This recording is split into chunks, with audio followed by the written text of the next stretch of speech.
বন্ধু, কি খবর? না, কোথায়?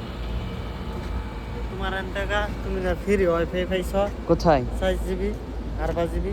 ওটা ডেট শেষ হয়ে গেছে। এই 600 দেখে গেছে, ম্যাথ তো আছে তাই না? ডেট ডেট ওটা একদিন মেয়াদ থেকে একদিনে চালিয়ে শেষ করে ফেলে দিয়েছে। আজকে এত গরম কেন? তোমার কাছে আর কোনো নেট নাই? আছে তাহলে হেডে চলবো। না। আজকে তাপমাত্রা আজকে মনে করো 140 ডিগ্রি তাপমাত্রা। 140 ডিগ্রি? হ্যাঁ, তবে আমার কাছে কিছুই মনে হয় না। যদি 300 ডিগ্রি আইয়ে আমার কাছে পারতেই পাবে না। ঠিক আছে। ভালো, ভিতরে তিনটা ফেলছি দেখো। ঠিক আছে।